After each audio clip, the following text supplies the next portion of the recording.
Bum bum bum bum bum bum bum bum bum bum bum bum. Hold on a bit. My voice is actually not in a good state right now. I've been doing VupeChat for straight up a few weeks already. My voice is slowly fading out. Man, I need to drink a lot more waters than I used to.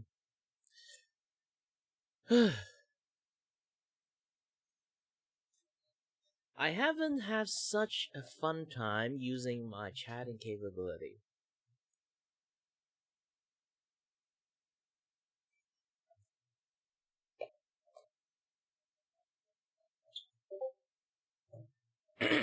I know my limit, don't worry.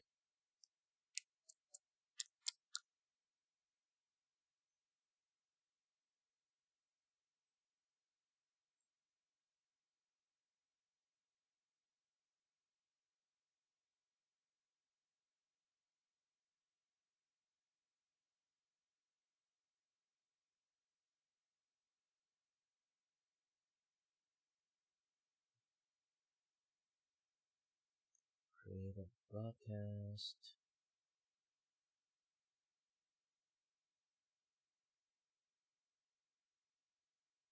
Oh yeah, edit in live chat. The title need to be edited a little bit. I kind of forgot.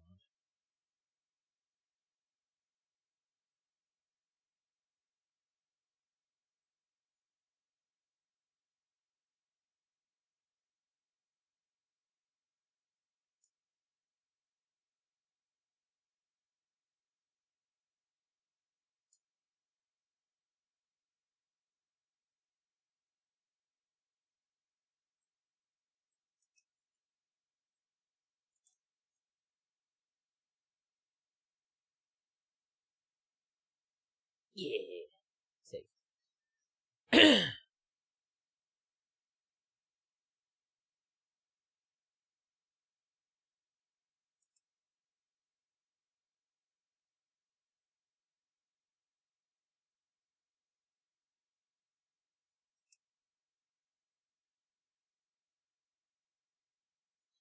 Bum bum bum bum bum bum bum bum bum bum bum bum bum bum bum. Bum bum bum bum bum bum bum bum bum bum bum bum bum bum bum bum. Ba-da-bum bum, ba-da-bum bum, bum bum bum bum ba-dum bum. Yeah, sorry that I will be having a lot of existential crisis at the moment. I have no idea what I'm doing. Oh yeah, I totally forgot. I need to reconnect my platform thing.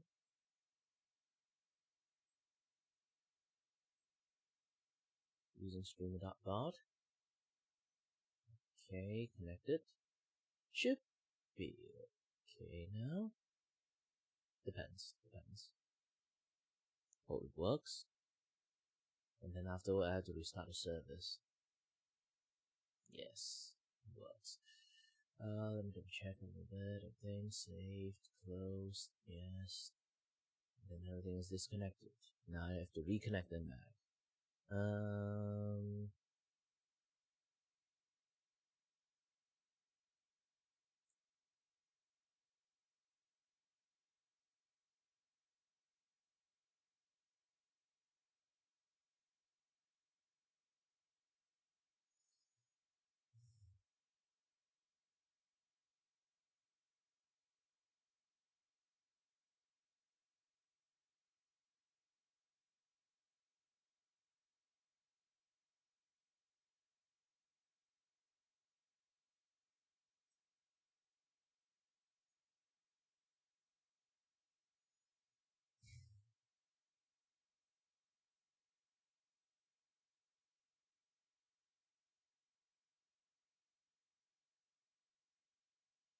Hold on. I have brain fart. I suddenly forgot what I was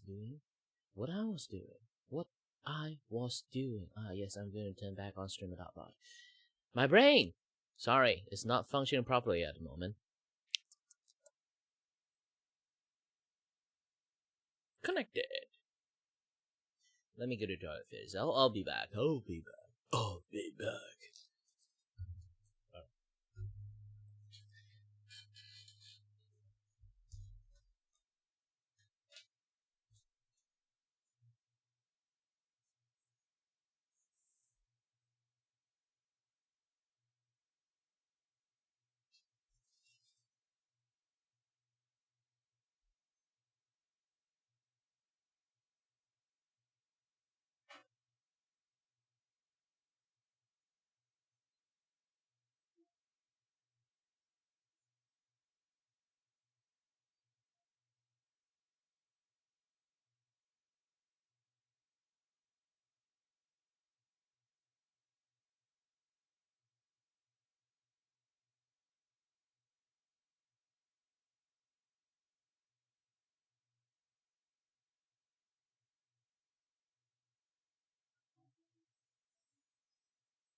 I'm back.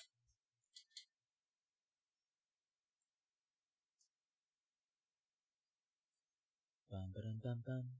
Bum bum bum bum. Bum bum bum bum. Bum bum bum bum. Bum bum bum bum.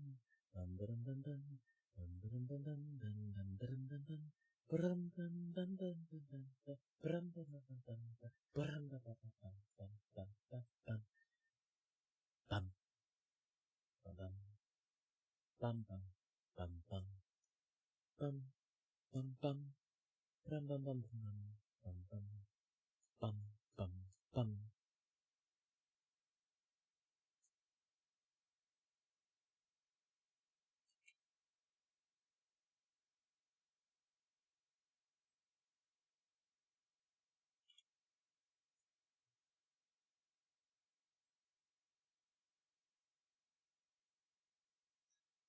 Yeah. Let me wear my headphone and proceed into VupeChat. Hey, there's still lots of people. Moist.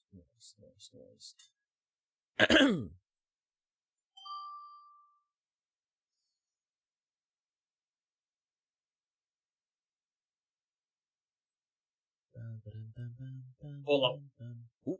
Hi there! Wow, you're less orange today. Huh?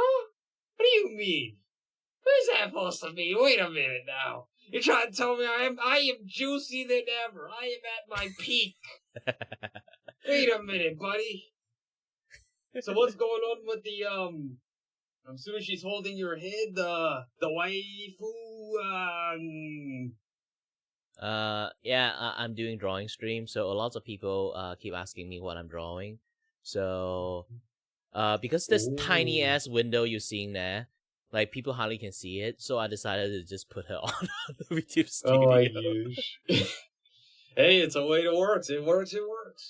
Yeah, and this funny thing is like the posture is basically she holding something, so I just put my head over there for fun. Oh my gosh. I mean, it does, it does work, I can't, that's good. Yeah, this is Real why good. I never talk to a succubus. This will what happen to you. This is a PSA. If you ever meet a succubus VTuber, do be careful. So what happened to the rest of your body? I only see I'm not sure. I'm just a head been rolling around for so long. Mm-hmm. Yeah, I think my body is just like maybe dumping somewhere into like dumpsters or something. I don't know. So, do you ever think about peeing or pooping or eating? I'm not really sure. I haven't No? eat or drink anything at the moment for so long. How is that working? Like, how are you? Well, I'm not even human in the first place, so I guess like it works for me. But most people would just die, I guess. So, by chance, would you be willing to be experimented? By her or by you? Depends. That's the vague detail there. Yeah, you won't know until you know. You know what I'm saying? Yeah, I'm not sure. I'm not sure because like by now I'm basically a miracle at this point. I still can talk. I still can like do a lot of things despite without lung or vocal cord apparently because I don't even have neck. So yeah, itself is already a miracle. So if you want to test that, you can have fun with that. How about a lifetime supply of juice? Oh, love that. No, but you can't ask I any questions. will want to what say happens. like I love to have it, but you will see me drinking it and like it just immediately downpour back back down. I mean, so technically you never get full. I mean, you just can taste anything you want. Eh? Yeah, like those super tasters, like they keep doing something like taste and then like immediately spit into a bucket. I was like, such a waste of food. Oh my gosh. But I do see that kind of issues. Like, yeah, have you seen that Robot Chicken like skit that like they do like a burger commercials for kids and then like, I love burger, don't worry, I don't need to spit, and then do like the 100 takes and be like, oh, I just feel so good. I can't remember it too well. I watched it at a time when you're not supposed to watch it because you're a kid. You're like, oh yeah, oh you told me I can't watch it. I did it because I wanted to be cool. But I was yeah, like, you know what? I'm gonna watch it. yeah, the burger commercial one, and also if you haven't watched that much, you can try to watch the Star Wars one, the Star Wars parody one. It's really funny. And also the Batman parody. Oh, the Batman parody is fun. Yeah. Especially the Bane tried to crack his back for the, I think like the 5th time. Why? I still have that thing in my head where he knees him in the back hard. I don't. Yeah, basically he did that for the 5th time. He's like, rule of 3, asshole! Oh my gosh. Yeah, it's really fun. Only got glimpses of my head of it. Like I remember a little bit of like Optimus Prime being in there. Oh, Maybe Optimus Superman. Prime PSA. I can't remember too much. Yeah. Yeah. And then everyone said like, Clark, everyone have breast cancer. I was like, wait, what? As if someone using X-ray visions that keep scanning our breasts for 24/7. And Clark be like, up and away. Oh my gosh. Well, see you times again, though. I hope you have a great time drawing. Yep, hope you have a great time too. Bye. Other than, yes, don't talk to a succubus. This is what happened to your head. Oh no, Vupe search! No.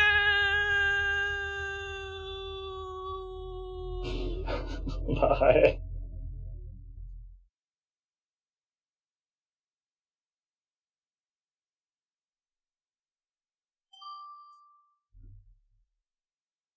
It happened again. Vupe be like, oops, I did it again. Oh, hi there. I meant, okay. I'd be like, Vupe be like, oops, I Vupe it again. Yeah, I should say like, oops, I search it again. Yes. Doing great. Don't get shocked. This is what happened. You've tried to talk to a succubus. So this is a PSA. How do you say that? My mom was a succubus. Ah. So did your mom chop off lots of dude head? I mean, probably. Yeah. Imagine like the closet of like a full of like jar with head. Just say like one day she just show you, open the closet and be like, "This is my collections." Oh no. This is number I would be 56. worried. I like number 56. He was a good guy. Only 56. He was a good guy. The rest, practically a dick. 56 dies because of heart attack. So yeah, I feel like this is the memento. He died of a heart. I wonder why. Sheesh. Ay. Yeah. Nameless. You're not allowed to do that.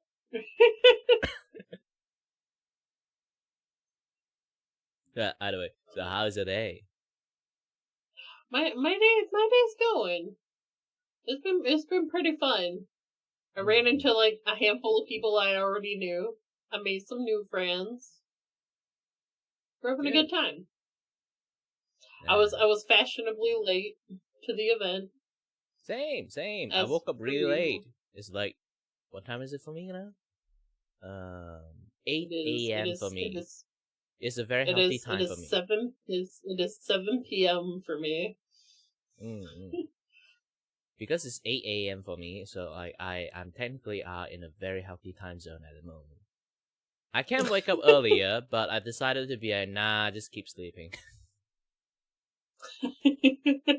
Can't go wrong. Yep. Can't go wrong unless you want to go back for a nap. And then I'm like, I don't blame you. Yes.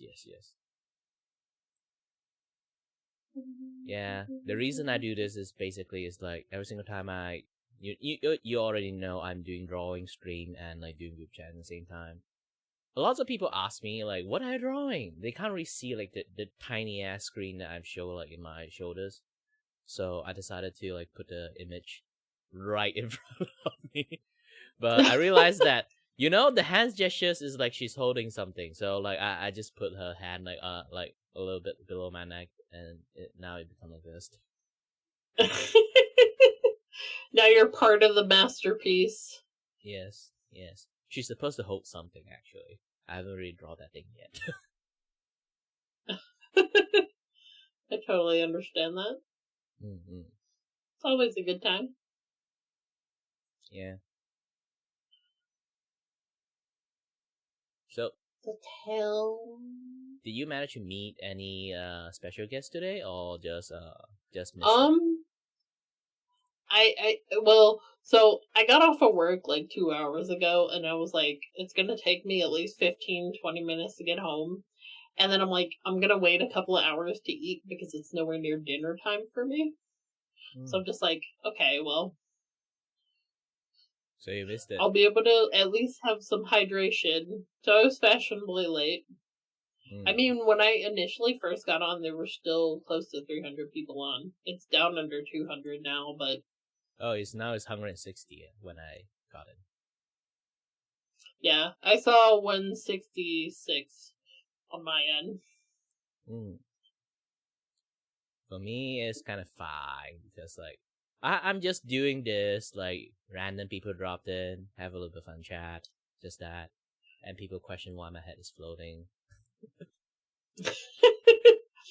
I've been doing that too. I've been doing the VupeChat events, just mostly to like meet other VTubers because it's been. I think my thing is, I've been finding it so interesting to see like people's designs and what they've come up with.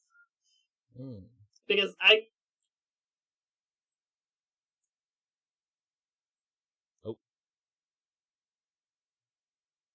You disconnected a bit.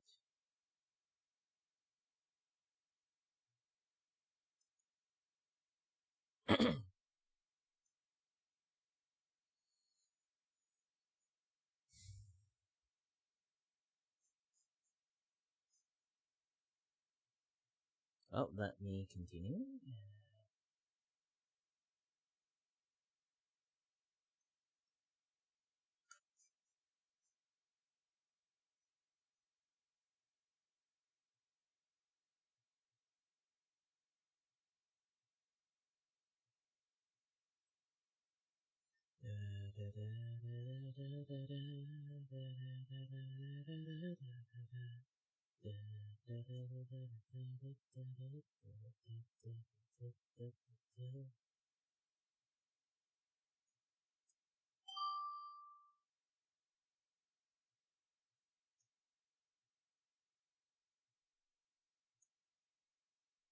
Hi there.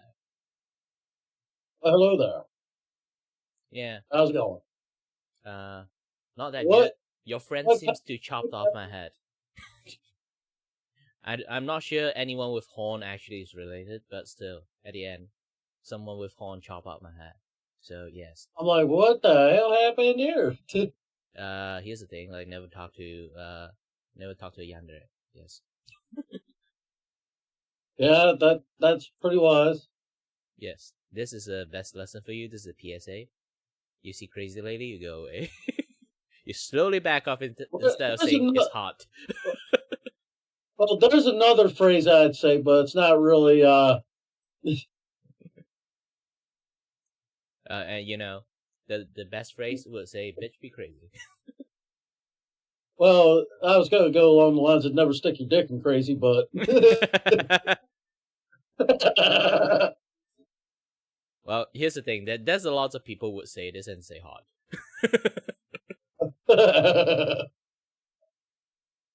Poor fool.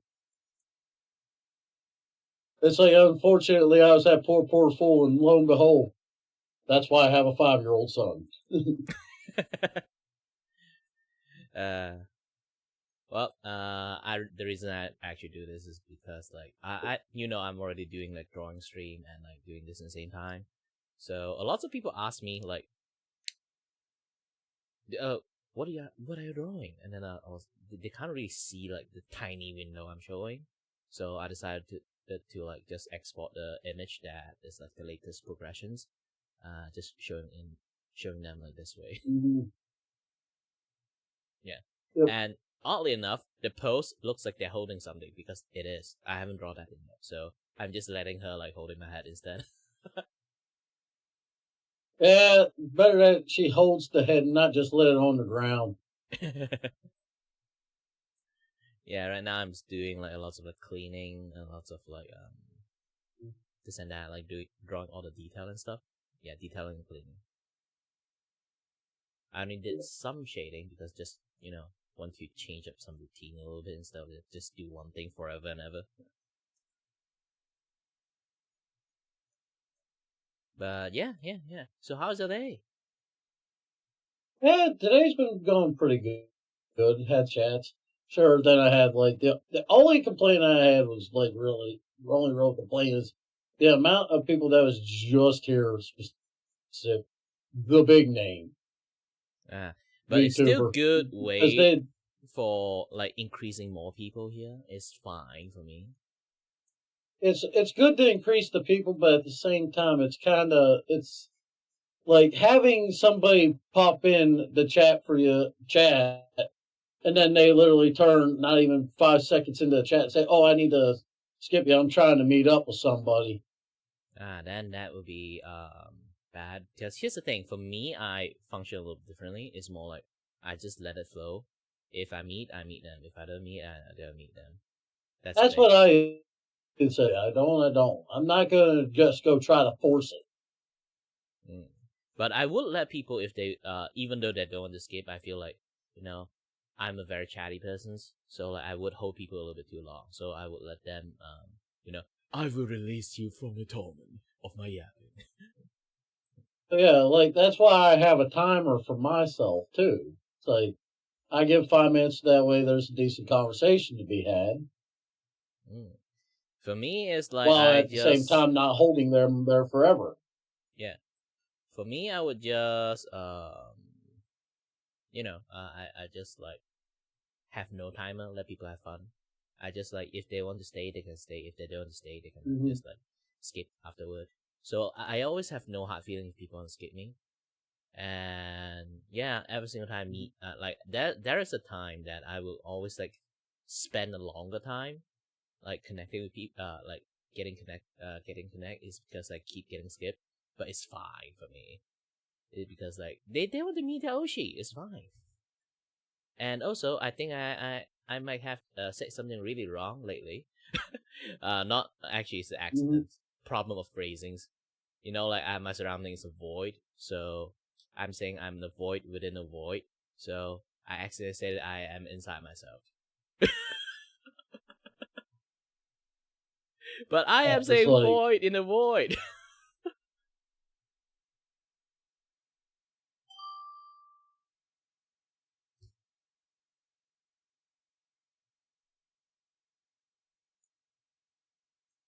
Hi there.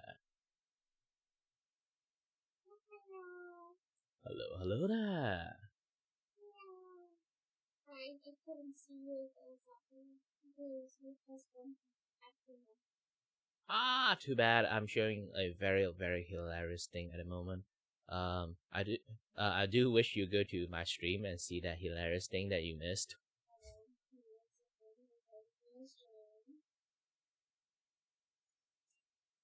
Thankfully, I'm streaming. So yes. Oh my god. This is what happened when you try to talk to when you see a yandere girl, you say hot. Ah, yes. And your head will get chopped off. Yes. So in what case, what did you say there? Not sure. Maybe catcall. I don't really remember. After my head chopped off, I'm starting to have a lot of memory loss. Oh, you're still alive. Because I'm not human in the first place. Damn. Yes, So yes. it's just a reality of that. Nah, you just pretend you are the one meowing. Yeah.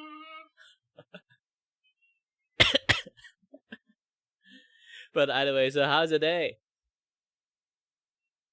Unfortunate differences.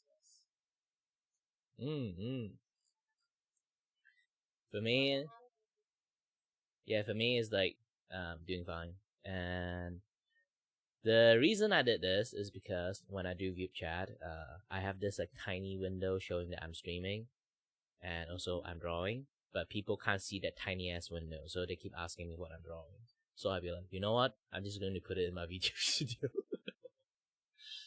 And I'd be like, oh, the hand pose is like holding something. Perfect. Hold my head.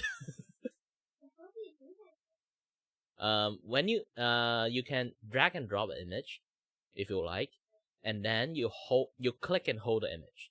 It will show you can pin things with layers, and then you can scroll, put it on you, and then scroll past the layer, because our model have like multiple different layers, so you can put it in a certain middle sections of your body, so it just only show your head or something like that. Ooh, so that's how you do the outfit and stuff. Yep. And also you can put you can just randomly grab a raw pictures of your cat and just put your head over there. Done.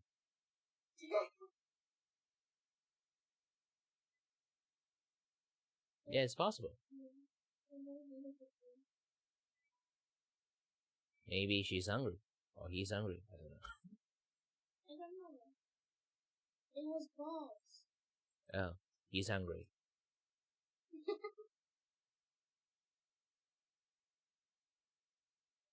I like that to draw.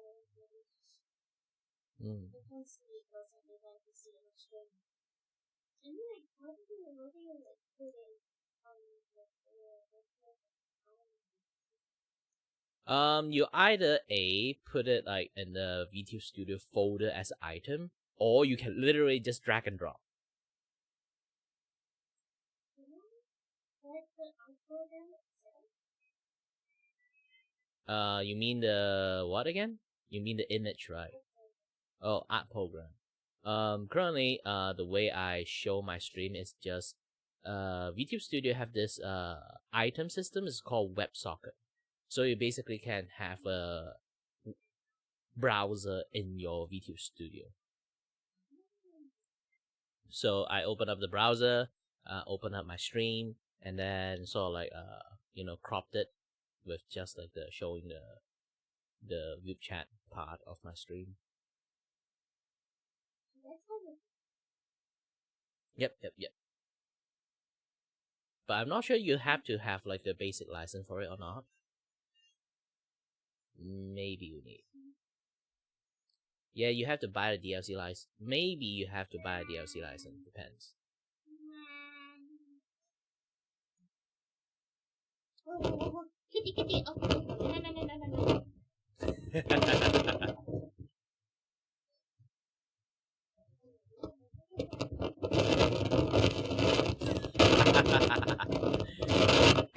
Well, time is running out, so have a nice day cheering for the cat. So yeah, let me have a tiny break and then continue using drawing first.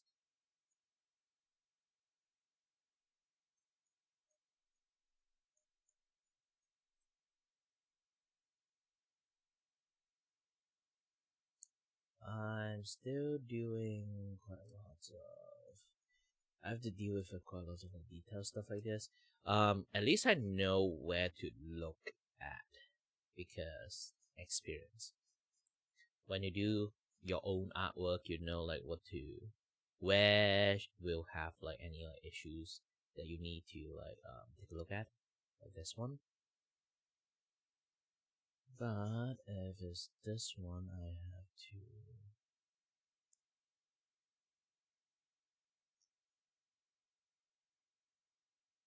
This part and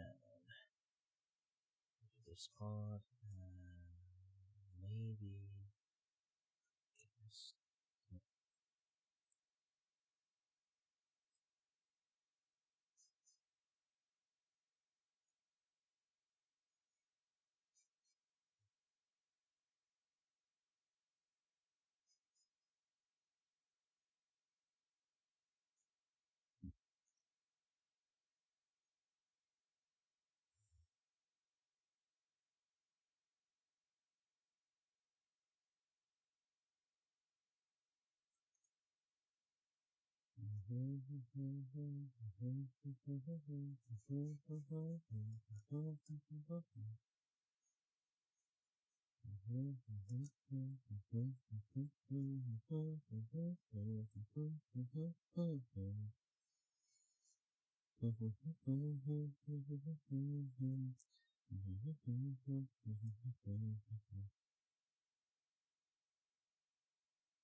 Alright, waiting for the next person to scare crap out of, I guess.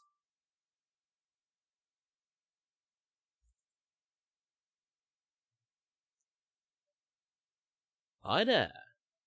Hello. What Hello there. are you wearing? No, I'm not wearing Which anything. which Just one someone is holding you? my head. which one is you? Obviously, a talking head. Oh, the talking. Are you wearing a cardboard cutout? Not. Essentially, I am doing a drawing stream, so Oh, is that what you're drawing? Yep.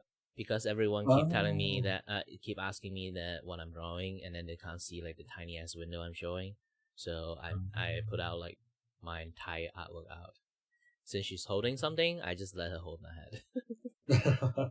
And That's also, really sick, though. thank you. And this is a good PSA of if you see a yandere person, don't say hot. That this will happen to you.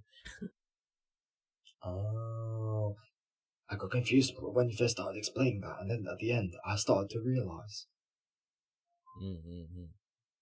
Well, horn and Thank you. tail do speaks a lot of things. Oh, it looks really good though. Yeah, thank you. So how's your experience so far in VupeChat? Pretty good. I don't like Bruce Juice. Bruce Juice. I don't like him. If you play along, it's actually pretty fun. Oh, I'm not a fan. He skipped me because I didn't have ginormous boobs. Now you need a extra image like I did. Like put your background with ginormous boobs. Yes. Maybe that'll keep him. Yes. He could be entertained. Usually I go for him. every single time I see him, I get along with really incredibly shocking, not incredibly shocking, like roleplay style. I mean, Oh, for real? yeah, basically He I call it, flashbanged me. because like back then, first time I see him, he dressed as like the orange CEO. So I just had, boss, what are you calling me for? Like immediately. You just start immediately with roleplay, he will be immediately entertaining you. I did that, and he flashbanged me. Means you're a bad employee. That's lab. What the heck? Whatever. I'm gonna disappear now because it's quite late. But if I see you again, Yeah, I will yeah. see you, and I'm gonna see your new drawing, the update on your drawing, and it better be done. Oh no, Better be don't done. worry, it won't be done because I basically almost 50% procrastinating in here. Oh, nice. I'll talk to you later. Alright, bye bye. Bye.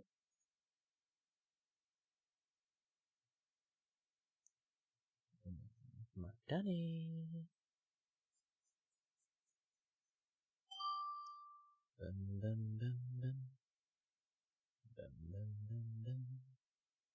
Dun, dun, dun, dun, dun, dun, dun, dun, dun, dun, dun. Oh, hi there. Good anytime zone wherever we are, whenever we are. Don't have to mind me that I'm just a floating head. Yeah, this is a body pillow. no. This is just the drawing I'm drawing at the moment. And also, this is a good PSA to let you guys understand. If you see a hot lady that is yandere, don't say hot. This is what happened to you. This is what will happen to you. This is a PSA. How could this happen to me? Oh no. Oh no. Sorry, I was drawing, so I realized that I did lots of correction in the wrong way.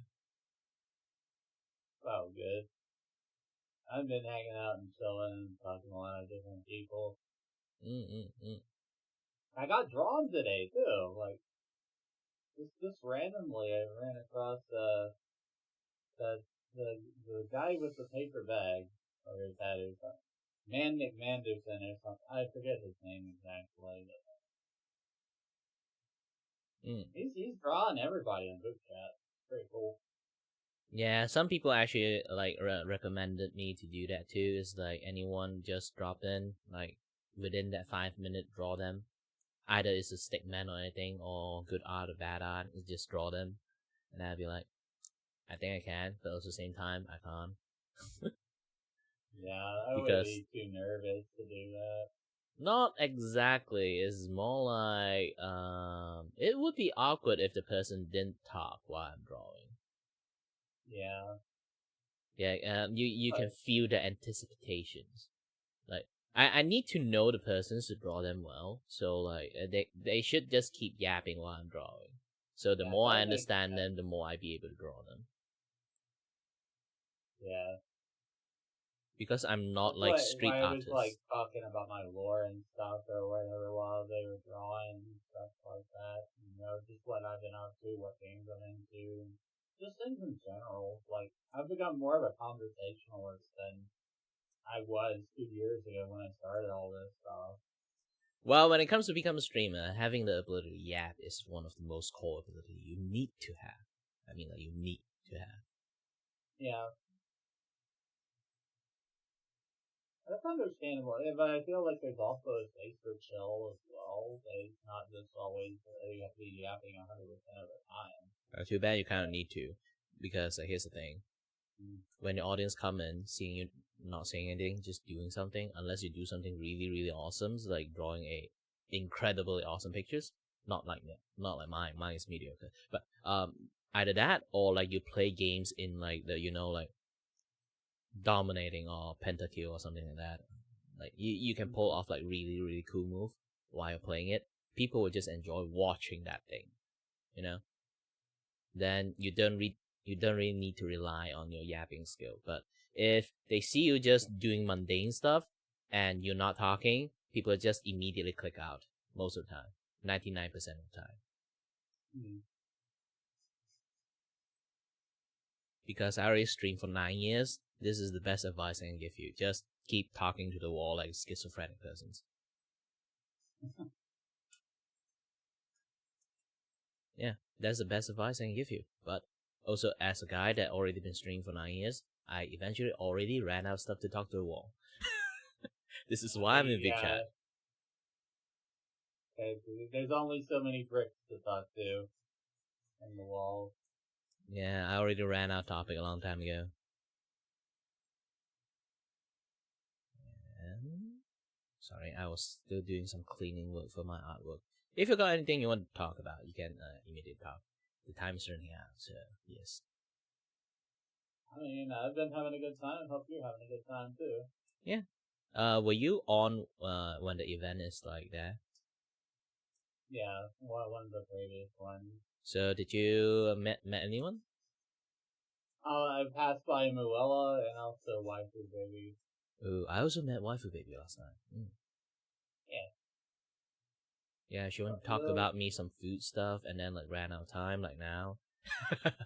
Either way, nice talking to you.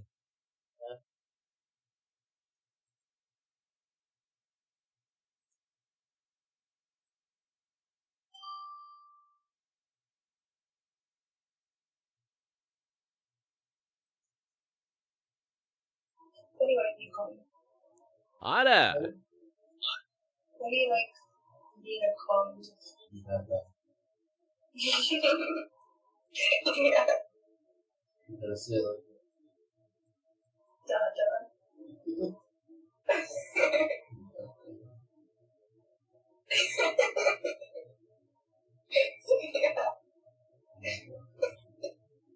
I'm not saying that.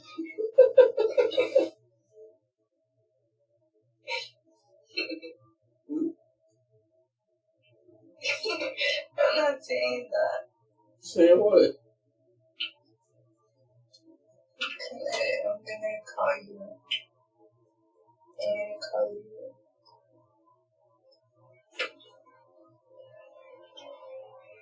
Call you.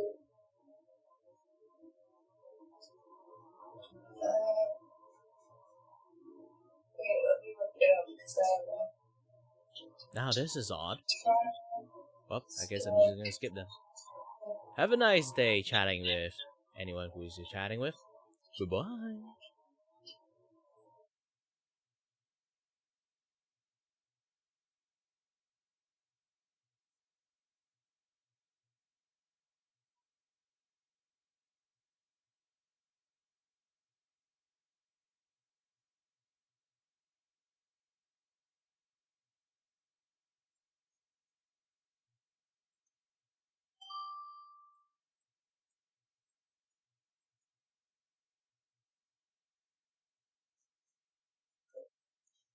Oh, hello there.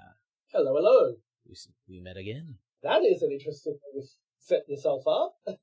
Yes. This is what happened if you see a hot lady also is a yandere, you'd be like hot. This is what will happen to you.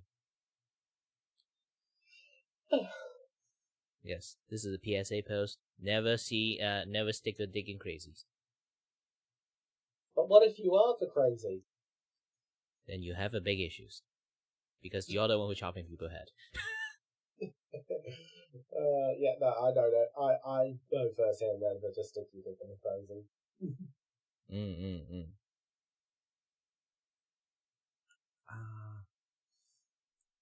Sorry, I'm still drawing. So if you got something you want to chat about, welcome to chat with me. So, what's your preferred drawing software?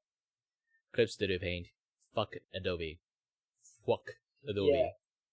Yeah, I when I was studying architecture at university, I got so sick of working with Adobe that I chose the only alternative we were allowed to submit in, which was Affinity. pencil and paper. Oh. Your school is dumb. They should use Affinity. They've got a deal with Adobe. Adobe provides free licenses, and in exchange, they have to. I know, if they allow things like they should let you own your if you want to buy your own like license for Affinity because it's a one-time license, then you can have it. Yeah, I know. Yeah. You'd think they would, but they didn't. Yeah, those people are stupid because like here's the thing, I studied 3D animation around the time. They want me to use either After Effects or like the Animate CC to create animation. I'd be like, no, fuck that. I want to use like Clip Studio to make a traditional 2D animations. They'd be like, well, your funeral.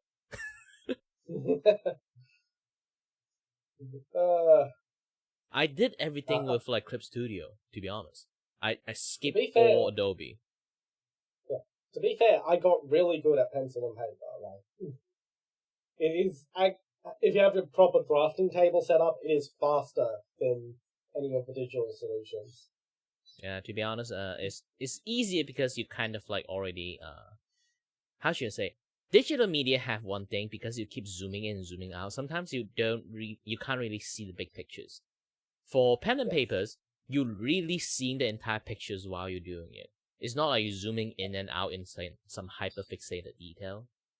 So every single time you finish a part, you stand back a little bit, you see everything.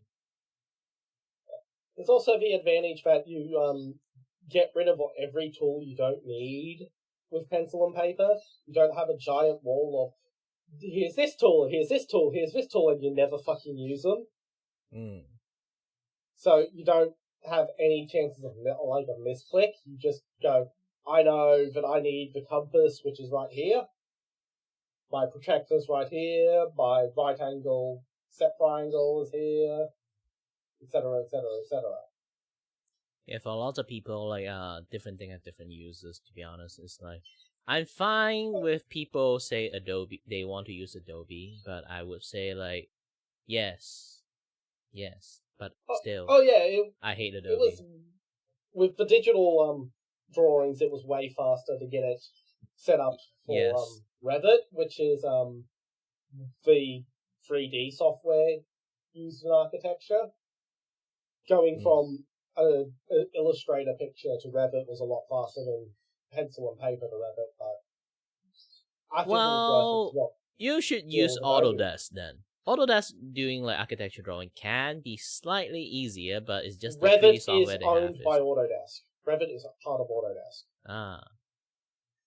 I mean like Revit is architecture-specific version of Autodesk.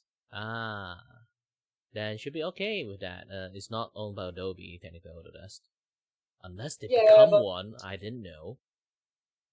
Yeah, but your initial plans can't be done in Revit for various reasons. I see. But yeah, like, there's a lot of things you can do with like a lot of things. Hand draw software. That's running into you again. Bye bye. Yes. Bye bye.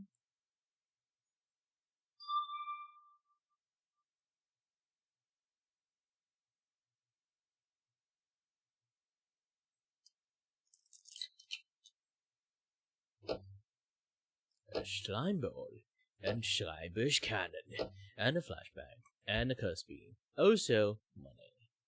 Money, money, money.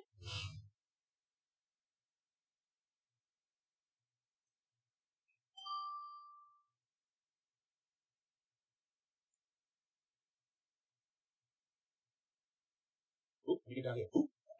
Oop. Why are they talking? Yes. Hello there. We met again. Oh, yes, we do. Yes. We meet again. This time, that's right. You were on this morning, weren't you? For you it's morning. For me now, right now it's my morning. Yeah. Right now it's freaking late, but coming to you live from the Caribbean. Yeah. We ain't got to do all that. Okay, never mind. All right, yeah. Freaking, you already seen it. You already seen it. I ain't gonna do it again. But how you been? How you been? Yeah, doing great. As you can see, the art got updated. Yes. I'm still doing a lot of things. Right now I have more update actually. I just haven't exported yet. Yeah. All right. Wait, so what kind of VTuber are you again? I'm writing down a list of everybody's name on here. Freaking, I got a whole list. You are the 40. Thank you for the follow. Whoever that was. That was Nerdic. That was the guy I was following before. But yeah. I was talking to a guy. He was a squirrel. But that was cool. Though. But wait. So what kind of VTuber are you again? Technically, I want to become a voice actor VTubers, but too bad I didn't get a single voice acting gig.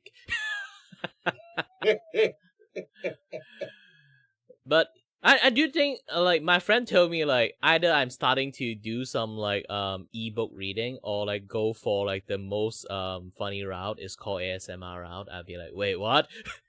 I don't think that is called like voice acting.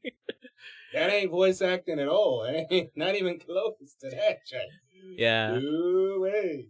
Because like here's the thing, like I'm a foreign like English like voice actor, so like like how on like the American side having like You know, like the SpongeBob memes, like everywhere is on fire at the moment. Yeah. Yeah. So my friend did say like it's good and bad at the same time because like everything's on fire, but also same time it's like you're foreign like English like voice actor. It would help a lot. Telling me to take advantage of it, I was like, maybe. Wait, so what are you drawing? Last time I saw you were drawing something. You still drawing it? Yeah, I'm drawing this thing. The Oh, you're picture drawing like holding my head right now.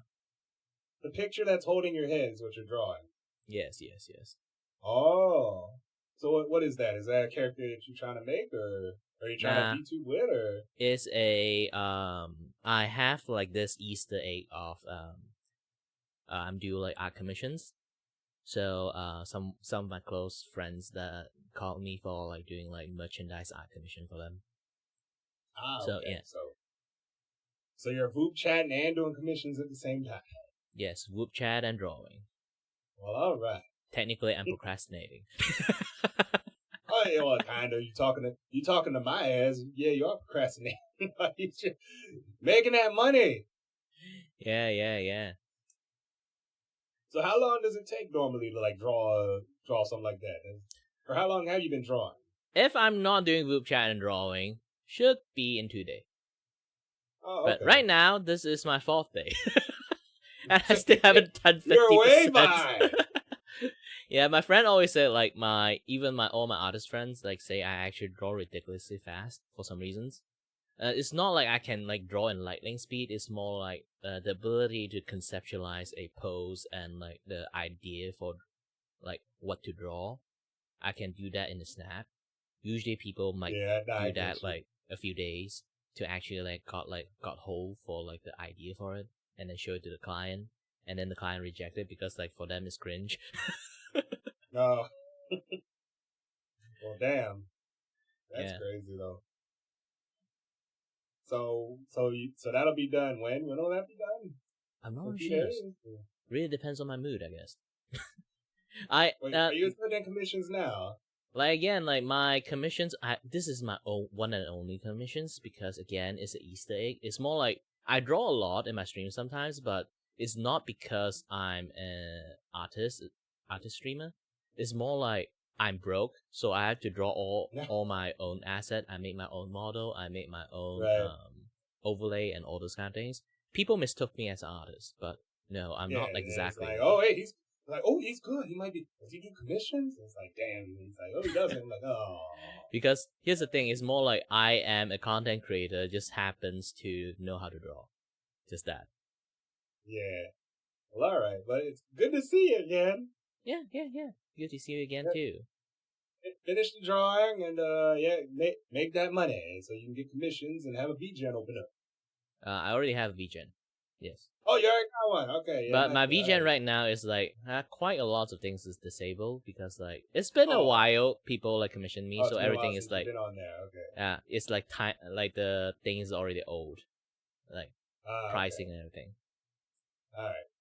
Well, it's good to see you again. All right, then. Bye. Let's continue.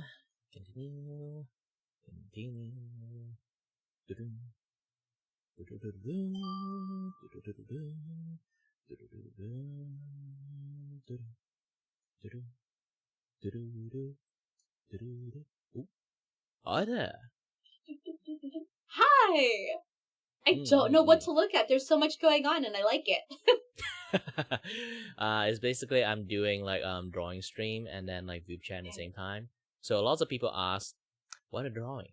And I'd be like, it's over there, that tiny little window that you see yourself. I see it.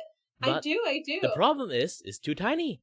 People can't see it. I see it. I have a fairly large monitor, so I think I have the one up on a lot of people. Yeah, like if I do this, zoom it out, they would have a harder time to see everything. So I decided to put the entire image. Just stick it on you. Just stick it on me. Because of the pose. I like that it looks like you're holding your own head. That's kind of fabulous, to be honest. Yeah, the good thing is like the pose supposed to be she holding her mascot. So I was like, I haven't drawn the mascot yet. Yeah, I didn't draw the mascot yet. So this is become like a PSA of like you see it you see a yandere, do not say hot. Oh my god, I love that! This That is looks great though, your art looks fabulous. Well, thank you. This is You're like a welcome. PSA for do not see a yandere and say hot. This is what Yes. will happen to you. 100%, 100%. That is a life lesson. You need to do like one of those PSA warning like ads where they're like, to you say a yandere and you want to say that they're hot, beware. Yeah, I have to use my like narrative voice. Hold on. Beware. Yes, do the narrative voice. Every single time, if you see a hot lady, you do need to know this one thing. Don't stick your dick into crazy. Absolutely! That was a good narrator voice too. Good job. Yeah, I'm That's trying to become a voice actor. It's just I didn't end up getting any job because I have this like unique accents with me. Mhm. It's like halfway UK, but also halfway Asians. So it's a very mixed kind of things. It's very distinctive, Yeah, but so not like necessarily bad by any means. It's very good. the problem is usually people would write the line as a perfect English, like because they know English, so they write the line is not intended for this type of accents. So they have to like preemptively write the line while knowing I exist. Oh. This is why here's the fair. thing. Why Aqua Phoenix in all the voice acting he did is just she playing herself because nobody can write her line. That's fair. I could see that. They would have to write for her as a person. Yeah, imagine this. Yep. If you watch like a movie that's like a very unfriendly uncle, like Asian uncle, Okay. like how would you think like how they can write? I can immediately come out with word for it, but people can't really do that if they write proper English. It's like, what you want? No money, don't come with the There's shopping. a lot of. Buy get out if you got money. There's definitely to fix that. There's like a cadence to it and like a rhythm to the wording. I would 100% agree. And it depends on like what culture you're trying to emulate. So that's fair. I do feel like there are characters that would work for your voice though. Like there's definitely characters with that background, and I feel like it would be nice for you to be. I believe in you. I feel like there's roles for you out there. We just need to find them for you. Especially if like are you trying to do like games or shows, or do you have like a specific thing you're trying to VA for? More for characters, I guess. It's like, to be honest, at this point, anything goes. Do you have like a dream character that if like given the option, you would love to like play this role? Oh, I want to become like the one like you just heard. I want to typecast as an unfriendly uncle. What you want?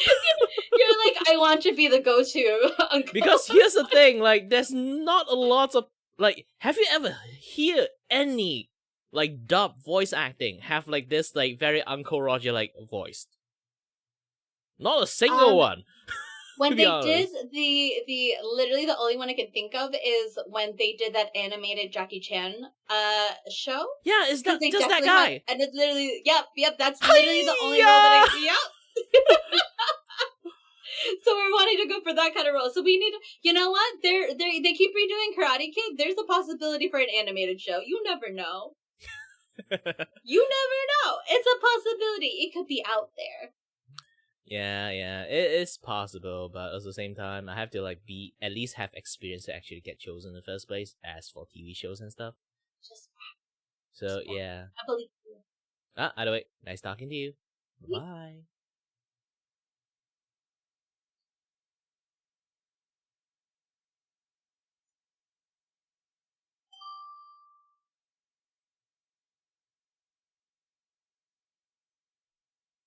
Oh, I need to be more brave as well.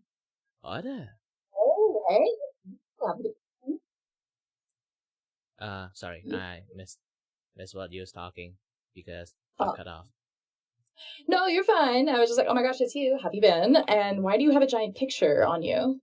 Well, you already know that I'm doing drawing and like streaming at the same times. So a lot of people ask, "What are you drawing?" And then that tiny ass window, nobody can actually see what I'm drawing. So I'd be like, you know what? I'm just put my like work in progress pictures, like just put over there. Since she's holding her mascot, I haven't drawn the mascot yet. so I would be replacing the mascot. I see. You know what? That's actually pretty brilliant. So props to you. Props to you. Yes. Yes. Amazing. Also, this is a good PSA for if you see a yandere, don't say hot. Ah, This is what will happen to fair. you. Yes. I see. I see. Good to know. Mm. Oh shoot! How have you been? Yeah, doing great, doing great. It seems that you are using your live 2D model, and it's looking really, Yeah. really nice. Yeah, I got a new outfit. I got a racing outfit for like a motorcycle. All I'm missing is the freaking motorcycle. I need to find it. I don't know where I parked it. I don't know where it went. I think someone stole it. You know, at first, my first impression is like like do la la la la. You are now the 8th person who has said that today. Too bad, because the helmet is too alike. Yeah. No, I get you. Yeah. You. Oh man, I found a fun little thing I can do though with this helmet. So I can do my silly faces underneath it, and then I can toggle the transparency and just. Yeah, this is nice. I was like, oh, this makes me look so much cooler. Yes. Oh, but yeah. Oh, it's been good today. I met like a lot more new people today. I've not met any of the VIPs, but that is A-okay. There was a lot of people on today. It was like 350, I think. My god, it was a lot. I've been almost doing this thing daily at this point because I draw daily. Yeah, hell yeah. I know people are trying to do more like impromptu like hangouts. Like yesterday, around like Friday night, there was like 50 people on for just like no reason, just chilling, just yapping. It was awesome. Yeah. But too yeah. bad it's like there's not a lot like in the Asia time zone people like, so I always have to wake up like ridiculously early for this. Yeah. I want to talk to some of like big agency from like Malaysian VTuber. It's like maybe like they can like have an event like on the Asia time zone. So like would attract more people, even more people here. That would be nice. I do know, I don't know if these are going to be regular or not, but like I do believe that sometimes like 1 a.m. my time, that there is some sort of event that's held like Saturday at 1 a.m. So I wonder, you said Malaysia, right? Like I wonder what time that is. Hang on.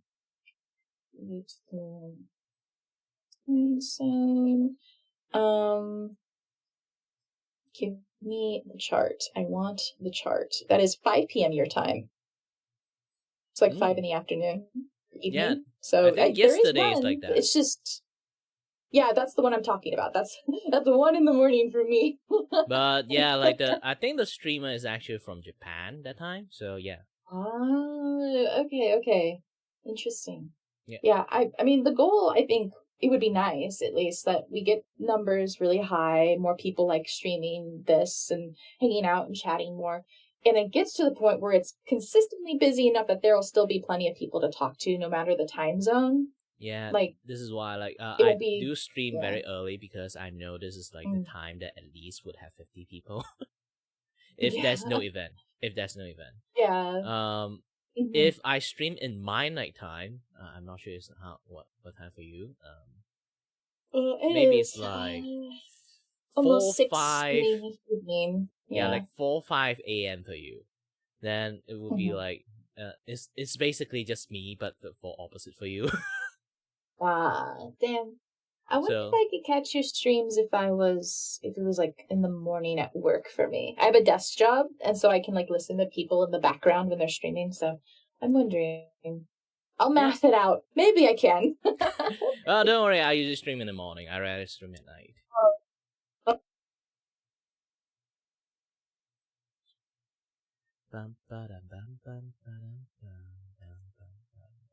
Wait. Is the... I think I missed something here.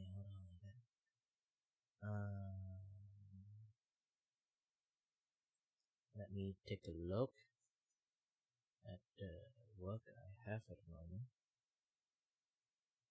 It might take some time. I need to scan and process a little bit. Oh, Oh, they have someone here.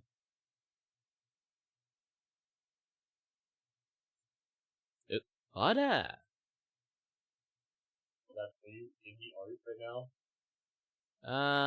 Because there's lots of people ask while I'm drawing, but they can't see that tiny ass window. So I'll be like, you know what? Oh. Just put it like in the front. But yeah, the artwork meant to like hold the mascot, but I haven't drawn the mascot yet, so I'll be like, you know what? Just hold my head then. Hold my head. Yeah. So how's the day? So how is your stream going? My stream? Doing fine. Not lots of issues. Yeah. Yesterday I have lots of stuff for some reasons. Twitch just refused to show my stream. Maybe I shit on Twitch a little bit too much, so they decided to, you know what? We nuke this guy. Fuck this guy. Sorry, I cursed in the stream.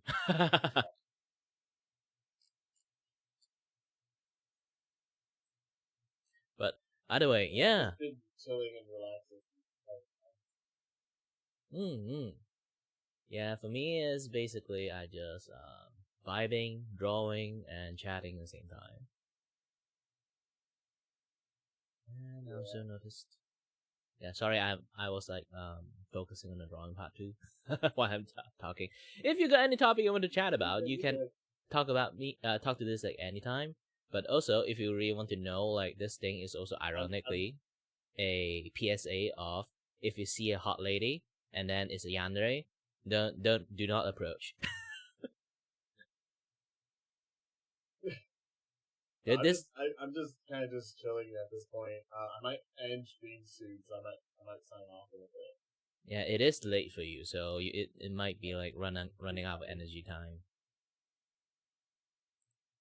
And yeah, I mean, I was working too, so I was working since 6 a.m. to like,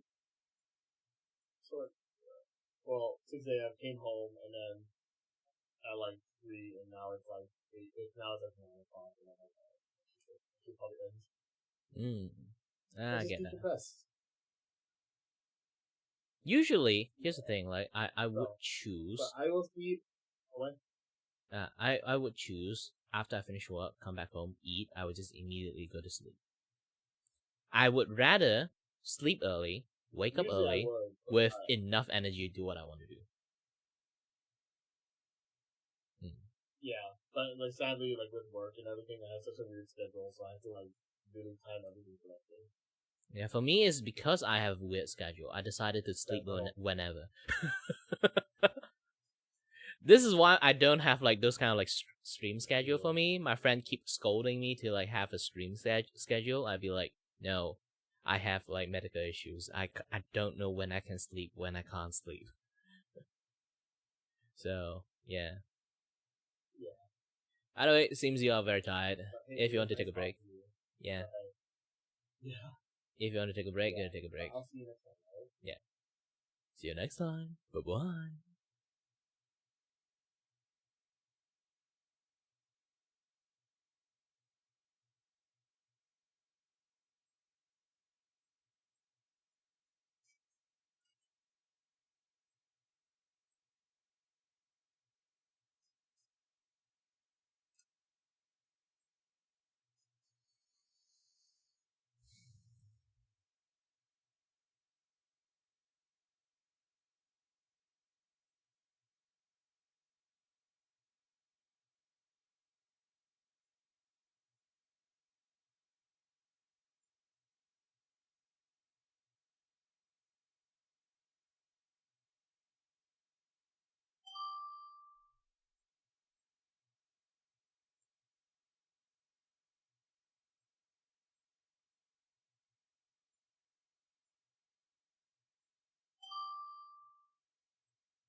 Oh, hi there. Hello.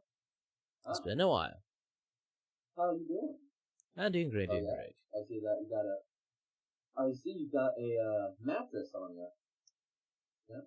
Yeah, the problem is this is a PSA of like if you see a yandere, don't say hot. this is what will happen to you. Ah, they put you in the mattress. I see. They're not in the mattress. They chop off my head. Okay. They just put you on the wall. Got it.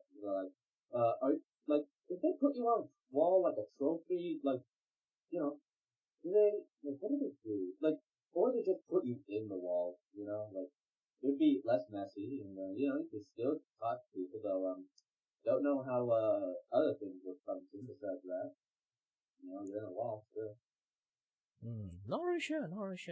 So far, I'm just like, they put me in a jar and then put it in a closet. Sometimes show it off like this.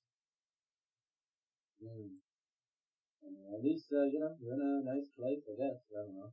Like, they feed you well? I don't really have a stomach at the moment, so they didn't feed me anything. How I'm still survive is still a mystery. As long as you're surviving, that's all that matters, you know. Yeah. Hold on a little bit. I'm actually still drawing stuff. I'm a little bit focused on that one, but still, you can talk to me anything you want to like talk. I still can reply you. Ooh, nice. So, you know, actually, I've been singing a few songs recently. You want to hear me sing a few songs? If you want, yes. Alright.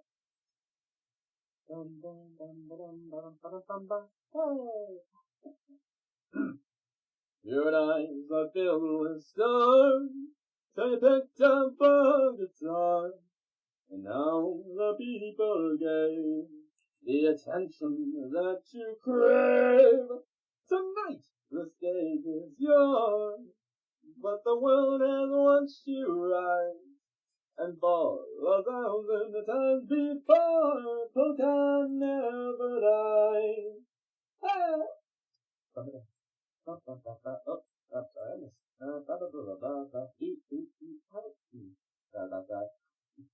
Yeah, it still sounds great. Thank you.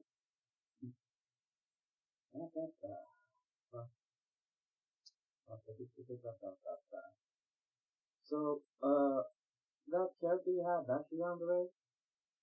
Nah, it's just a client that want me to draw her a merchandise artwork. So yeah, I'm drawing the merchandise artwork for Vtuber. Nice. Well, at least, you know, it's very much an open design, you know, like I like it. Oh, hey, Kyle, how you doing? Hope you're having a good day. Oh, the book says, Vupe, you did it again. You did it a search.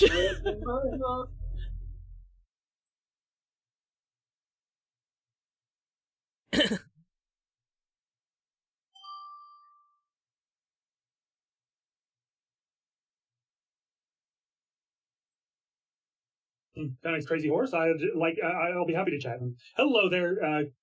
Hello there. Yes. I am. My name is Kirivaku, and I am your host and your good voice. Here's to entertain you and may or may not have no idea what I'm doing. I did not talk to a yandere lady when I say hot, and then she chopped off my head. I corrected Loki's grammar, and he turned me into a squirrel. Well, it is a Loki, so yeah. I am Nerdic, short for the Nerdic Translator. I am a writer. I write about video games, and I write fantasy stories. And I am also a streamer, and I usually stream indie games and try to promote them because I freaking love indie games, you know. So, what sort of things do you stream? Generally, I want to become a voice actor, so I would say a voice actor VTubers, also play some games, this and that, yada stuff. But because I'm broke ass, so most of the time I also do my own, like I make my own model, I draw all my art assets and everything. The problem is because I keep doing that, a lot of people mistook that I'm an artist streamer. That's what are you gonna do? Yeah. I bought this for $10 on booth.pm and just made my lore that I got turned into a squirrel until I can find a job and buy a new model, that sort of thing. You know, best way you can say next time is just say you did that actually to Loki, and then you turn to scroll that way. It's much more funny. Yeah.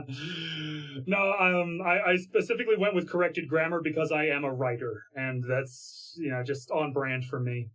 But still, like if you want to like correct loophole for the stories, you can do that too when Loki is trying to like tell you some tall tale. Actually, this that never happened. Yeah, no, my character has learned his lesson. He's saving up to pay Loki off because Loki ran up quite the tab at the bar where I met him. At least that's the story. And I like the task he set before me to get turned back into a human is to pay off his bar tab. It's high. It's pretty high. Well, that's Loki for you. Yep.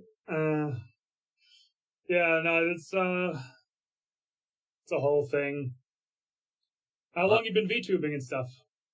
For around 3 years, but I've been streaming, like, include the VTubing stuff, I already streaming for like 9 years. Nice. I first did a little bit of experimenting with VTubing somewhere around a little over a decade ago. Basically when the Face Rig app first came out. It's called Animes now. And it's trash. It used to be so good. But now it's trash. I only experimented with that for a few months. I have no proof of this, but I was technically one of the earliest Western VTubers. But then I built up my streaming setup, my dream streaming setup over time. It took a few years. And in 2022, I started again and just really had fun with it, you know? And just kept going. And I had a different character, custom model and everything, but that's gone now. I've rebranded. Well, for me, that is like, why you say you're the first, like, in Western side of VTuber, I would say one of the earliest. Yeah, not the first, but one of the earliest. Earliest. For me, I'm one of the few that decided to stream in Facebook back in the days. 9 years ago, Facebook was still a good place back then. So, I tried to stream in Facebook because just streaming for fun instead of like as a business. Like usually back in the days, is like you stream in Twitch if you really want a career as a streamer, and then you stream as an esport like streamer and go to mixers, and then if you want to just stream for fun, you go to Facebook. So I stream in Facebook. Mixer. It was actually pretty solid. One of the few Microsoft products I didn't hate outright. But the problem is they keep framing for like those kind of like high gameplay players. It's like all those like esport players, like supposed to be. Yeah, they paid out. They shelled out cash for Ninja and esport players, and that only worked to an extent. Yeah, too bad it doesn't work out. And then Facebook bought them, and then Facebook never used anything they made. I don't know why even Facebook bought them in the first place. But either way, yeah. Around the time, I sort of blew up, I guess. I don't know what happened. Like compared to back then, actually you get view much more easier. So I get nothing. If I told you, well, I mean, I have a couple people watching me now, including my wife. But yeah, I'm not famous. I'm not still famous, nice because my close friend won't even like want to watch me because they'd be like, I got all the HoloLive people to watch. Why do I need to watch you? I feel sad. Ouch. The prick I have is so like enormous. That's some Rodney Dangerfield. I get no respect levels of ouch. Okay, now but, I don't know if you know that reference at all. But yeah, like back then, if I say like what kind of like live viewer I have compared to what people would say successful like streamer for now, like the number they have, I would be extremely successful. But it's like back then, so like comparison is like very like different. When I stream on Facebook, I get like an average like 3K to 6K people watching me. Oh damn! And my peak was like Facebook. Yeah, my peak was like around the time that Spider-Man came out from PS4 to PS4, and then like yeah, we have like this like huge surge of people watching me for some reasons because I do all the Taskmaster like challenge on Go, and then fight the shit out of him, technically punch the shit out of him. So yeah, with that I somehow got the peak of 26k people watching me. Incredible. The most I've ever had was near 50. Still really good, compared to like nowadays. When you hit 2-digit, is actually you are a successful streamer.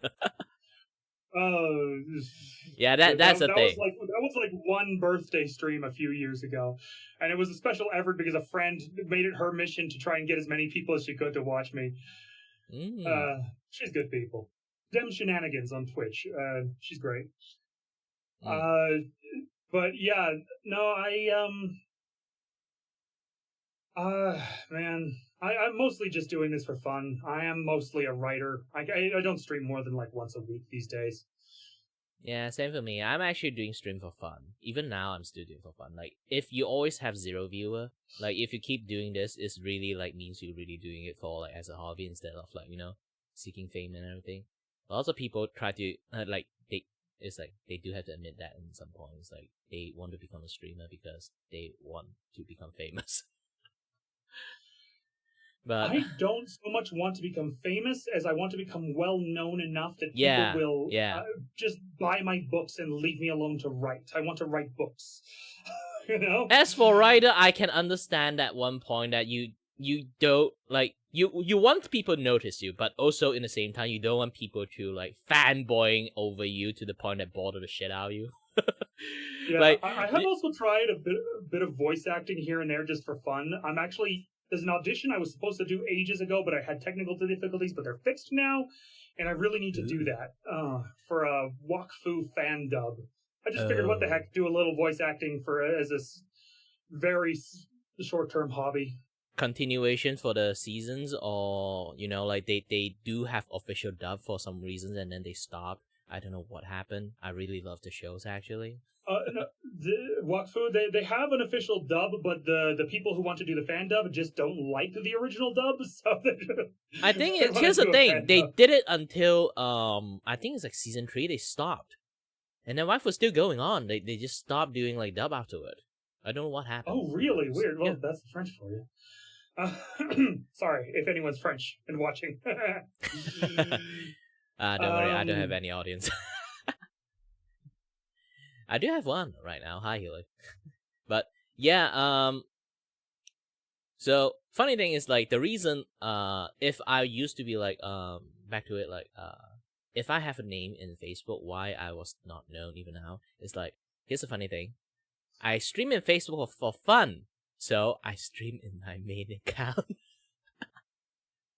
Oh damn. So essentially around that time, like the amount of people watching me, and then the amount of like self-doxing I did, I've become like a little bit worried. I'm trying to like change my page name, this and that, that stuff, but Facebook just refused. So I just flat out delete my page. Without like you can have options to unpublish it or delete it. I'd be like, you know what? Unhinged people can be weird and somehow find a way, so I just delete the entire page without telling anyone. Fair enough. One day, I might actually sort of start using my real name alongside this identity. I've been keeping them separate because before this, I was super sexy kawaii girl, the world's foremost male titty streamer.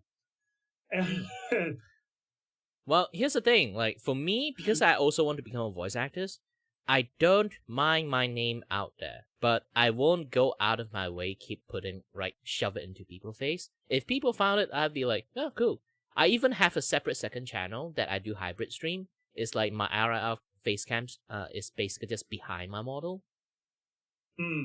Yeah, it's like it used to be like a funny gag, be like, like, I am the voice behind this model. Like those kind of things.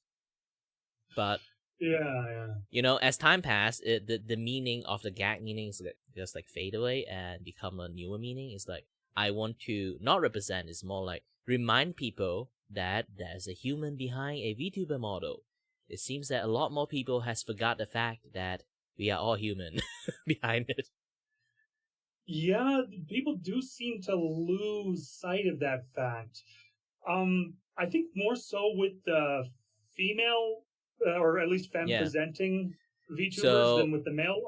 I think I am a painful I think when I had my female model, was a painful reminder that real people were behind this, because I didn't use a voice changer or anything. I didn't try to talk like a girl. I talked like this. Because here's the thing, a lot of people use female model either because they like it, or, you know, like we play MMO, we obviously use female model, female characters. Oh, Like, yeah. we all do that You get because better we like transmog. beautiful stuff. But the problem is, most people, as viewer or audience, they would think that you clickbait the shit out of them. That's the thing. Yeah, I So- had a lot, and I mean a lot of people coming to my videos and my streams, being there for about 15 to 30 seconds and then leaving. And I would console myself saying, oh, well, they just came to Goon, big deal. But here's the thing. You know, They Yeah, felt go on. A, clickbait, and B, what I wanted to say again, like, A, feel clickbait, and B, the DEI stuff doesn't make it, like, easier for people who want to have a beautiful model there to use. Yeah, it's like, well, yeah. well, DEI stuff? Yeah, it's like, suddenly there's like this big push of like gender identity stuff. So some people actually use a female model, you know, to push that thing. They kind of like ruin the scene sometimes. So yeah, it makes I don't people. know that I don't want to talk too much about that one because like it's a sensitive topic. Yeah, Yeah. but it can be that kind of like one of the many reasons. Obviously, there's many reasons. I mean, there are people certainly who I guess feel weirded out by trans people or whatever, but knowing a ton of them myself, mostly online to be fair, but Most knowing people a are ton of chill. them myself, it's what? Most people are actually fine people. They're just people. It's just the weird like minority is weird. Yeah. Okay. Well, anyway, yeah, I can see why some people might have been weirded out in different ways. There was one guy. He added me. He was being a dick to. He was just trying to be a dick to trans people in general. So he was adding anyone he thought was a trans woman to lists of people who are actually men, and anyone he thought was a trans man to lists of people who are actually women. And he thought anyone who was okay with trans people was automatically trans themselves. So he put everybody on like lists, but he was even putting people who weren't trans on the wrong lists. And then of course there was me. He thought I was some sort of trans person, and not just a guy with a girl avatar. And he put me on lists of people who are actually men, and I was the only person he got right. Yeah, that's the thing, that there is people like that seeing it that way. So that is one of the issues when people use a female avatar. So yeah, it's because of that. I kind of hate that is one of the reasons, but it is what it is. But Yeah, also some this people are one weird. thing. People get weird about it. Some people also understood one thing is the male VTuber debuff we have. I know there's some people like don't believe it long as you like give out like good content. Like people will eventually watch you. But here's the thing. This is like something of like a thing that you cannot escape. Easier to explain is like sport effect. If you watch an NBA or watch a football or anything, obviously if like there's like 10 sport shows going on there, one of them is female. One of them is like male, and then the rest is like female sport. And then obviously first thing you go and click is the male sport first, right? So most of the time, Well, a lot of male sports do, as I understand it, get a lot more viewership. Mind you, I don't really watch sports. Yeah. So they would gravitate like, you know, by default, if you think about sport video, you always have like an image of like a bunch of dudes doing sport in the first place. You won't go ahead like, unless like tennis or maybe like badminton, you still can't imagine. For better like, or worse, that girls. is the stereotype, yes. Yes. So, VTuber sadly also have this effect. It's not like But the other way around, yeah. yeah. So in sport, it's not like female like sport videos doesn't exist. There's exist either on niche not niche form, like either on like some certain media or some certain like way. There's people watching it, but the number comparison with the people watching people like play NBA basketball on the guy side, and then people go and watch NBA basketball on the girl side, there's a clear difference there. And then VTuber, for guy and female, we have the opposite effect there. Yeah, well, male VTubers do get more viewership overall, like the top, not VTubers, sorry, streamers. Well, the top streamers on Twitch and other platforms do tend to be male for the most part. When it comes to the VTuber space, it is true people do mostly gravitate towards the anime girls. Mostly for the same reason we gravitate towards the female avatars in MMOs, let's be honest. Yeah, this is why. And unless you really do something really, really unique, like, do you know Shinding? No. You can try to find him and HINDINGS. DIGS. Shindigs, actually. Shindig? Yeah. He do a very special, I can type his name. He do this like very special like OBS interaction with his audience while being a male VTuber. So it's because he's doing a lot of like very like interactive stuff and very special stuff that not a lot of VTuber does that he become pop off. Or you be a very, very famous like voice actor like Sayu, then you can be very pop off too. Like it's really hard for Takahata 101. Yeah. He just play as Alucard. Technical Alucard isn't. Yeah, he just shows up as a pseudo Alucard, yeah, and that works. That works for him. Yeah. Get that bag, man. Yeah, either way is because of that. Unless you have like something really, really special about you, as a male VTuber, it's really hard for you to actually get pop off. To be honest, like I hate to say this. Says I'm special. I hate to say this one too. Is like. Nijisanji, as an example, is the only VTubing agency that have male VTuber that's pop off. It's really hard to have like multiple male VTuber pop off in like one VTuber agency. Huh. They kind of like specialize on that, weirdly. I hate to say that too.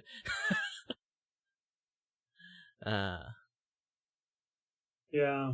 It's a whole big ecosystem and it's complex and whatnot. Honestly, I don't I'm just banking on, some people popping by now and then, some friends popping by now and then. I'm planning to make my money from writing again when I can find a job doing that. I'm not like, this is for fun, so. Well, you can try to organize something. You write something simple and then ask a comic artist to draw it for you. People like visual stuff more these days, so like it can be a you're not wrong. A webcomic might not be a bad idea one of these days, but mostly when I write for money, I would like to write books as for a living, but that is such a long shot. So mostly I write like for company blogs or publications and that sort of thing, and I just get paid for that sort of thing. I used to write about web design, consumer tech. I used to review web host platforms, and then I got to write about video games for a few years. That was fun. Yeah, that is a very interesting job you have. Yeah, hope you actually get your stuff that actually like what you want eventually, especially on the writing side. Personally, I do write a lot back in the days too. So yeah. Yeah. I can get that feelings that want to like have like something that you've been cooking for like ages inside your head. Finally, you can publish it out, and then like people see it and be like, "Ooh!" And then you can like randomly like hear people talking about it. That is like the best feeling you can ever have. You don't have to like announce you did that. You just randomly walk past by someone talking about it. You'll be like, "I did it, Mom." Yeah. Yeah. Yeah. Unless like you're starting to become too famous like Game of Thrones, and then like I feel bad for the author because like there's so many people pestering the shit out of him. Well, is like he too needs to get famous. on it and finish writing. He is just too famous at that point. Like I say, like you need like a sweet spot amount of like just enough attention, not too much attention. That guy is literally like some he that I remember like there's one time some people actually say like he is trying like close to him did say like he's trying to have a vacation, and then there's like this like rabid fan decided to just like walk into him and just like talk the shit out of like the entire book stuff. He'd be like awkwardly sit there, just like, I want to take a bite break. Sounds about right. Yeah. Well, I've been streaming for a solid 2 hours, and I think I'm about done with the event. But it was good to meet you. Yeah, it's nice meeting you too. Like, it's really fun. Yeah, I'll see you around, and all right. Yeah, same goes for everybody watching the stream. Thank you to everybody who stopped by. I have been the Nerdic Translator. This has been... Sorry, how did you pronounce that again? Oh, my name is Kirei Vaku. Kirei Vaku. Well, see you all around. Have a good one. Alright then. Bye-bye. Alright, keep doing it, what I'm doing. That guy's pretty cool dude, so yeah.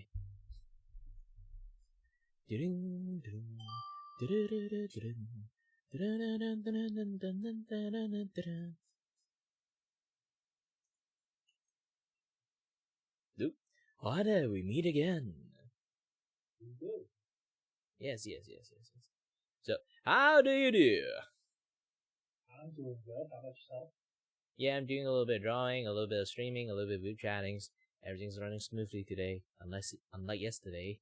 Twitch just refused to show my stream yesterday. Oh. Yeah, it's just say I'm live, but the screen's black. No. Yeah, because I'm multi-stream, I rarely like give a shit about Twitch. So when people click into my stream, they say like, "Why your stream's black? I can't see anything." I'd be like, "Huh?" Yeah. Anyway, I think I think you already have a very, very good time in your VupeChat sessions. So, do you have any like special experience you want to share? I've just been having fun times with people, doing voices with them and having fun. Ah, doing voices, I see. Yeah. Yeah, I also want to become a voice actor, so I generally also like to do voices. But I've been doing VupeChat for a little bit too long for this like entire week, so my voice is running out. I didn't warm up enough. I did talk enough to warm up. So I can still use my old man voice very well. But still, now I sound more like Voldemort at this point. The boy who lives has come to play the Magic the Gathering card. Boys, fetch me my blue deck. What? I'm Voldemort. I don't have friends. Yeah, I sit there and I do. I don't know if you've ever seen the American dub of Aladdin before. American dub of Aladdin? Isn't the Aladdin English already English? Well, no. There's the English version, and there's Spanish version. There's different dubs of it. Yeah. So I don't know if you've seen the English version of Aladdin before. Obviously I did. But I do Iago's voice. Ah, Iago voice. Yes. It's a very iconic voice, to be honest. His voice is very strange, but it comes up, it goes down, it goes everywhere, and it's really fun to do. It's like you have to like on purposefully like let the like out of pitch like go when you're on like some certain word. Yeah, you've gotta crack your own voice sometimes, and it's really weird. And once you realize it, like he can actually crack his voice on command, like you're starting to like respect like the voice actor even more. Exactly. Yeah. May he rest in peace. Yeah. When like here's the thing, like a lot of people like doing voice acting, like they can't even like just normal people, they realize that like the moment like you learn like he can actually crack his voice on command, you'll be like, holy shit, how he can do that? Like cracking a voice is actually normally is by accidents, you know. It's like for him, it's like he did that really on command, like on specific word to you if he wanted to. Right. And so that made him very special and weird. Yeah, his voice is definitely unique, and then there's so many other voices that he did that nobody actually noticed because he can actually change his voice really well. Yeah. Yeah. And for me, yeah, when I want to like become a voice actor, like one of the reasons is because I'm a Malaysian. I'm also multilingual. I realized that when I speak different language, I actually sound different. Like this one is my Chinese pitch. So when I speak in Chinese, then I would like have this kind of like sound pitch. But if I speak in Cantonese or English, I actually sound like this. So it's not like I change my voice. It's just like when I use different language, my vocal cord depends, like it would actually shift. Depends on what I'm talking. Yeah, my cousin has the same thing where he sounds like this in his Spanish accent, but then he goes deeper when he gets into his English accent. Yeah, and like I have like that one friend. It's like when he speak English, he sounds like cute. She sounds like cutesy and like like high pitch. But when he go full German, she become like completely different, becoming completely different persons. I think it's just like German language sometimes sounds really like hostile for some reason. I don't know why. Not hostile. It's more like aggressive. Yes. Yeah.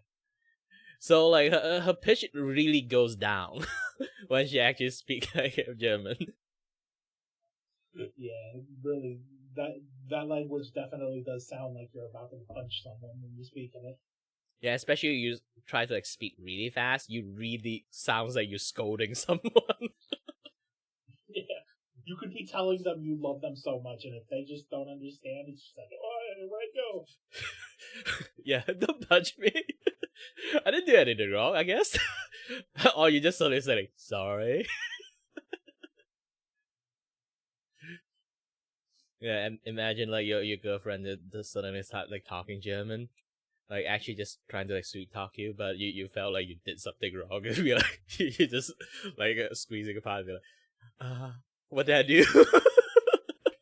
Oh, see, I'm part Jewish, so I would just tease them completely if they were talking German to me.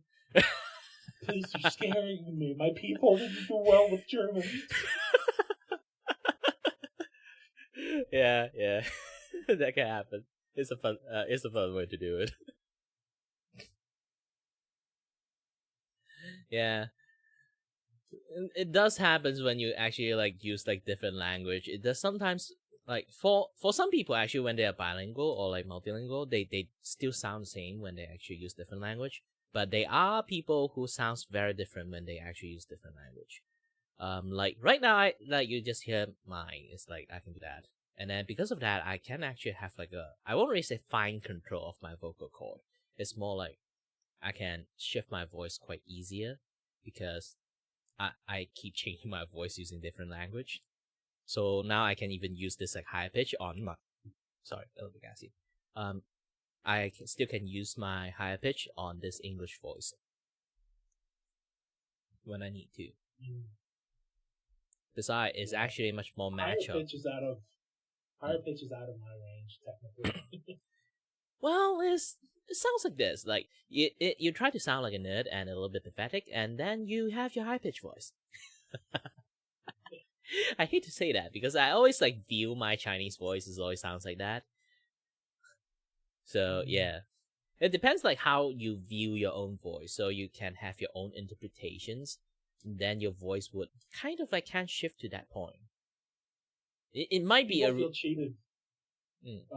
People feel cheated when they talk to me and find out that I'm a New Yorker. Because they're like, you don't have the accent. You should do that. I'm walking here then. And technically, it's I'm walking here is from there, or like from different place. It's from New York. Hey, I'm walking here. That's what they call a Bostonian, Boston/Brooklyn accent. Yeah, this is why like when people think about like New York doesn't sound like New Yorkers, like I think they actually like thinking about that. Not New Yorkers. Yeah, you know. they're thinking about Bostonians. Yeah, they would just think about that. I don't think like it's a good way to stereotypical, but it is the only few film that have like very heavy accents and people are very recognized on that thing. Yeah, but it's funny. I do have moments where my voice slips up and I do sound New Yorker. So if I ever say dollars, I sound like a New Yorker.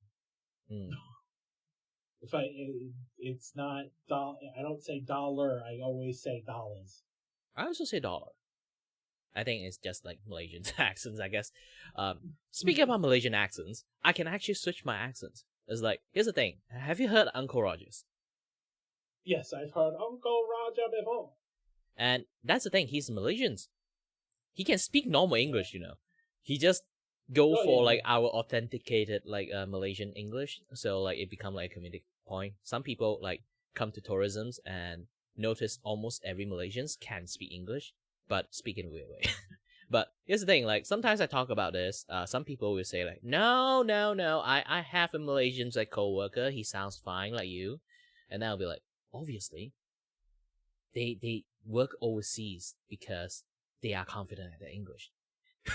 Those are not confident at their English, they would be staying in their own like own country.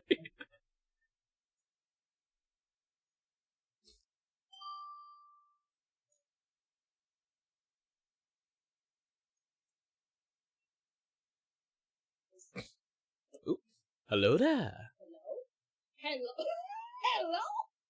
Hello. Yeah, this is a PSA. If you ever see like a yandere hot lady, do not approach. I don't think I'm gonna see those kind of things in space, but Well, I'm literally inside a void, so I still meet one. So you have to be careful. Yandere can be anywhere. Unless you have strange attractions with yandere, then you have to be even more careful. I don't have a strange attraction to yandere, but like if people are attracted to me, I mean, I'm not saying no to this, you know. Oh, so you'll be the one who's chopping people's head off. Do you see me having a knife or something like this? No. Who knows? I didn't see your hand. Most of the case, you have hiding it right behind your bag. Well, who knows? No, I do not have hands. I do not have hands. I do not have hands, but I do have grippers. How's you doing? Yeah, doing great. The void. Yeah, I am the void itself. The echo from there. Yeah. That's great. I like that. Especially like since I'm like space YouTubers and stuff like this. I like that. Yeah, a lot of people when they see the void, they always think about the Cthulhu thing. So it's the magical kind, or like basically either spiritual kind, magical kind of void. Yeah. For me, it's like my void is literally the scientific, like actual space one. You know, the universe ever like expanding into the void. That void. Okay. So I'm the scientific one. You're that voice. Okay, you're that voice. Got it. Yes. So I am the echo within those void. I like that. Yeah, basically, in a way, you can say I'm the abyss. Oh yeah, you're the abyss, kind of. Yeah. And no, by the way, give me a second. My chat has been calling me a Vtuber. I hate that. They're calling me Orbeez. They're calling me Goober. Well, you do have Orbi on the head. These are planets. No. They're planets. These are like They're DNA sample. These are DNA sample for me. I mean, if you want to go that way, I have 17 different planets counting in my eyes. So. Yeah, the funny thing is like for me is like I'm fine with it because I like every. Here's the thing, I'm covering the entire universe, so essentially everyone living inside me, and I can actually show it to you like that part because like this image is like blocking me. I know, no in the window, okay. See? Oh, that's so cool. I literally have the entire universe contained within me. Well, I'm the universe itself. Oh shit. Pay rent. Yes. You're living inside me rent free. Pay some rent here. What? No. People need to pay rent to me as well. I'm housing like 17 plus counting those planets. Yeah, that's why. They You need to got pay the me. money, then where's mine? No, it's not yours. It's mine. Hey, there's a galaxy literally inside me. And I'm not counting the multiple stars that I have as well. But to be honest, like it's funny thing. A lot of people thought like I like animate the entire thing like in my live 2D model, but no, actually I essentially just carve a hole in there and then put a GIF. Oh, that's so good. Bro, that reminds me of the GIF that I had before, like, when I started streaming. I had this GIF as a follower GIF, kind of. Yeah, technically, if you want, you can green screen like the black part about like on your bodies, and then you can put like a Rickroll video in there. So anytime you just like roll up your bodies, like people would originally they would just you slowly scroll up your bodies. It'd be like a little the Guna would be like and then like immediately play Rickroll. I mean, I do have an animation of myself doing a Rickroll dance because that would be yes, the best case GIF. scenario. I said GIF, by the way, not GIF. I also said GIF. Sorry. Well, thank you for being on my side then. Why do people say GIF? Thank you. I don't know. Ooh, too bad. I have a good fun time chatting. Alright, it's time to take a break then. This is for me right now, this is a cue for me to take a break. Okay?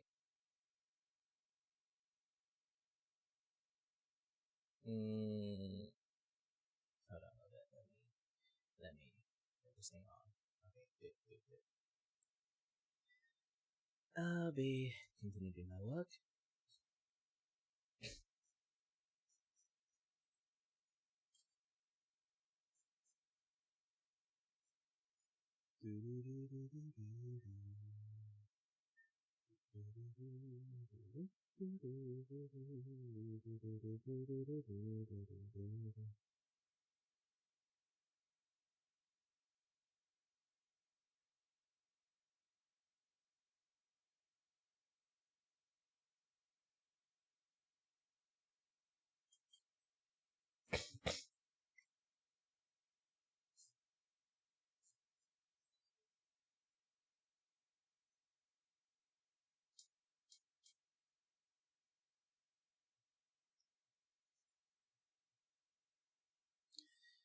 Alright, I need to be going to the toilet, so I'll be back soon. My brother's using the toilet, so I need to go to the toilet from downstairs. It will take some bit of time if someone is using that toilet too. So, yeah, see you guys later.